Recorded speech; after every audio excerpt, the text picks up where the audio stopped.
Welcome back to your Gaming Roundup. We've got a lot to tell you today, so let's not waste any time.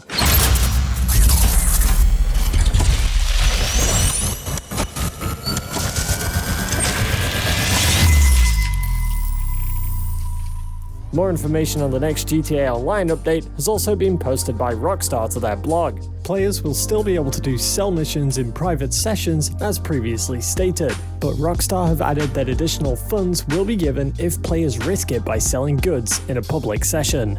More vehicles will be able to be equipped with low-grip tires as long as they can enter the LS car meet. Vehicles will be delivered faster by mechanics, and players will no longer be fined for destroying another player's weaponized vehicle to further combat griefers. The Avenger and Mobile Operations Center vehicle workshops will now allow modifications to any vehicle that will fit.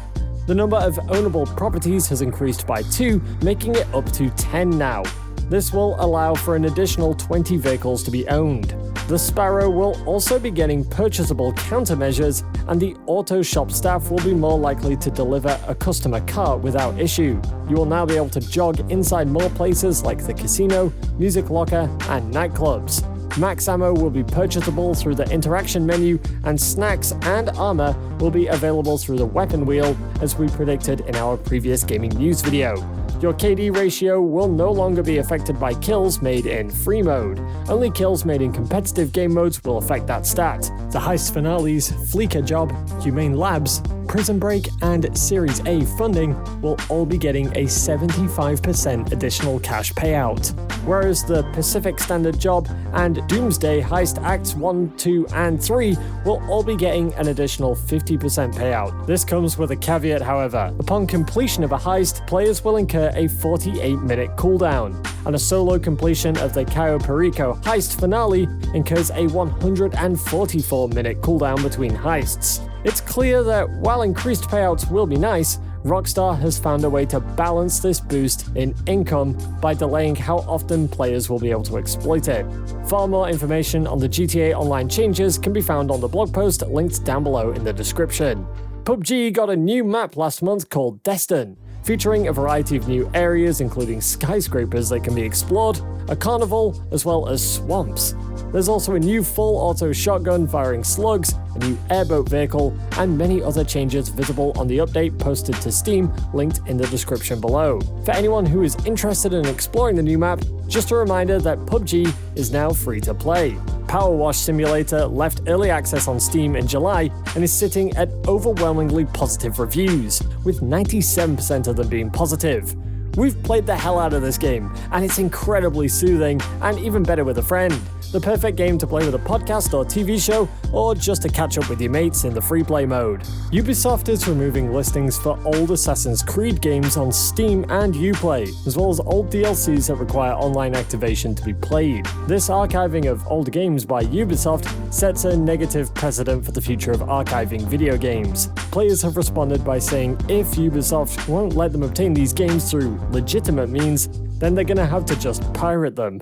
CSGO received a minor update tweaking Ember and Hive to make them play better, and also added fireable cannons to Ember, a change reminiscent of old Counter-Strike Source community maps. Maybe more interesting though, leakers have found evidence of developers playtesting Source 2 versions of currently existing maps, further hinting at a Source 2 update of CSGO coming in the near future. Gameplay and game reveals. Hunt Showdown event. The Serpent Moon dropped on July the 27th with a developer stream that took place on the 26th. We will be more than likely to post a breakdown of this event if you guys are interested at some point, so let us know down below in the comments. With new ways to earn event points and a free and paid battle pass, this is sure to be an interesting event that is running for a total of 61 days from the 27th of July. Beyond Good and Evil 2 isn't dead. Surprisingly, the game serving as a sequel to the original game from way back in 2003, which has not received an update since 2019, is actually still being developed, and we should be getting more information from Ubisoft in September of this year at their Forward event. Tom Clancy's The Division is going mobile. Ubisoft is looking for testers for their free-to-play mobile port of The Division, which is going to be called Tom Clancy's The Division Resurgence. If you're interested, you can apply to test the alpha through the link in the description below. It's going to be releasing on iOS and Android, and more information can be expected at Ubisoft's event in September. A surprise reveal of a Robocop game releasing in June 2023 shocked many recently. Developed by Teon, the gameplay looks fairly interesting, but relatively last-gen, with facial animations looking pretty wooden in the trailer. Gollum had its gameplay revealed finally, with much of the footage on display looking incredibly poor and honestly quite ugly. Our expectations for the game were already low, and judging by the footage, it seems our expectations were not low enough. Nickelodeon Kart Racers 3 was revealed for a launch later this year in fall. The interesting card battler Inscryption is being ported to PlayStation. Having finished the game ourselves, we highly encourage anyone on PlayStation to try out this game when it releases on PS4 and 5 later this year. Bayonetta 3 had its release date revealed for the 28th of October this year. Forza Horizon 5's Hot Wheels DLC released to an incredibly lukewarm reception. Not looking so hot. More like lukewarm wheels.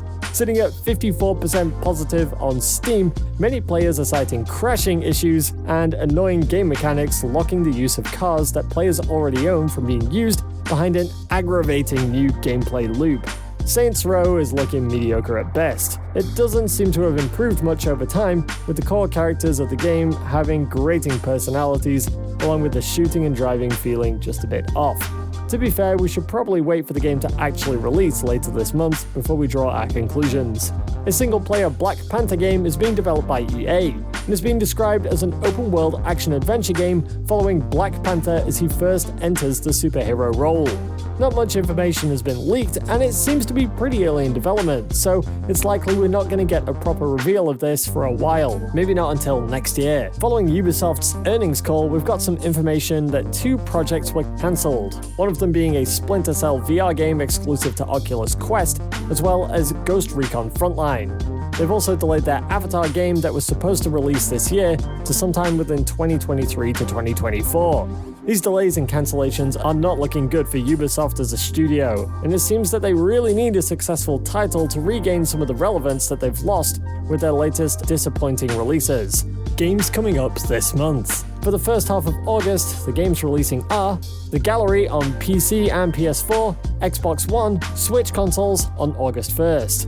Frogun releases on PC, PS5, Xbox Series X, PS4, Xbox One, Switch, and that one's coming out August 2nd. August 3rd sees South of the Circle releasing on PC, PS5, Xbox Series X, PS4, Xbox One, and Switch. August 4th sees Hard West 2 on PC and Turbo Golf Racing on PC and Xbox consoles. On August 9th, Thymesia drops on PC and next-gen consoles, while 2 Point Campus drops on all consoles and PC. August 10th sees Lost in Play for PC and Switch, while August 11th sees Arcade Paradise releasing for PC and all consoles, while Cult of the Lamb, a beautifully hand-drawn action roguelike, releases on the same day on PC and all consoles as well. The following day sees Marvel's Spider-Man Remastered releasing on PC. Finally, with a small dry spell until the 16th, where PC and Switch are going to be getting Blossom Tales 2, The Minotaur Prince. Rumors and speculation. Apex Legends seems to be getting a single-player spin-off title, as Respawn Entertainment are hiring for a new FPS set in the Apex Legends universe. Modern Warfare 2 looks to be having its multiplayer reveal in September of this year. Leaks for the game continue, with more information on multiplayer modes, kill streaks, perks, and field upgrades. The full list of leaks can be found down below. The Skate playtest has been cracked to the point that players have been able to host their own multiplayer game servers, and many players are worried about the free-to-play aspects of the game and the inclusion of loot boxes as a monetization method. However, from what we've seen so far, the core gameplay is solid, and new animations make the skating better than ever. We are cautiously optimistic for the future of this game. Fallout fans rejoice. Photos from the production of the Fallout series being developed by Amazon have actually leaked, and they show a rundown Super Duper Market set, sets for a vault location, and Brotherhood of Steel power armor. So far, it's all looking pretty good, but we are hesitant to be excited about it, as we all know how bad that Halo show was, and the sets, props, and costumes all look great for that. Let's hope this one turns out good. In a report by Bloomberg leaking information about Grand Theft Auto 6, they state that the game's now going to be set in Vice City, and the single-player campaign is going to feature a female protagonist. A first for a 3D Grand Theft Auto game, if you don't count the first one. Originally, Rockstar had plans for it to be the biggest GTA game to date, but were forced to scale back their plans from featuring both North America and South America, with the new game now only featuring a fictional version of Miami. They hope to add new locations over time in hopes that this is going to cut down on crunch culture, which Rockstar are known for with games like Red Dead Redemption 2. The release date is estimated between April 2023 and March 2024, but we're not going to be too surprised if this one ends up being even later due to unforeseen delays and complications. The Star Wars Knights of the Old Republic game appears to be dead, with the studio responsible describing development as paused. Yikes. This one's a bit of a shame, as many players have described Knights of the Old Republic as being one of the best Star Wars games ever made. It is possible that development of the game will be handed off to another studio, but we ain't gonna hold our breath on this one. Recap of games released last month. Good progress has been made with the Marauders beta since the alpha, and the game is continuing to gear up to be a proper Escape from Tarkov competitor. For more information, check out our Marauders beta video linked down below in the description. Escape Academy is sitting nicely on Steam with 86% of reviews being positive. We had to go with this one, but the low field of view in combination with the always-on horizontal split screen made motion sickness kick in. It was pretty bad. The actual puzzles are pretty good though, and interesting too, but the field of view issue is a real problem that's gotta be fixed. Come on guys, add that slider. New PlayStation Cult. Loyalty program called PlayStation Stars, which will be free to join, is launching later this year. Players are going to be rewarded for playing any game once a month alongside tournaments, quests to earn certain trophies, and a time zone locked competition to be the first to platinum a title. Rewards can be loyalty points, which can then get redeemed for PlayStation Network wallet funds and certain store products. And there's also a mention of digital collectibles, which sounds scarily like NFTs. I really hope it isn't NFTs, but we're gonna have to wait and see if Sony are gonna go down that route. Stray released on the 20th of this month to critical acclaim, holding a 97% overwhelmingly positive score on Steam, and it seems that early access players are having concerns over the PC port being fixed with a day one patch. Players cite beautiful graphics, an engaging storyline, and interesting puzzles as the reason for Stray's success. Well folks, that's it for today. If you enjoyed this video, don't forget to leave a like and let us know how we did. It helps more than you think. We hope that you have a great day, and we'll see you in the next one.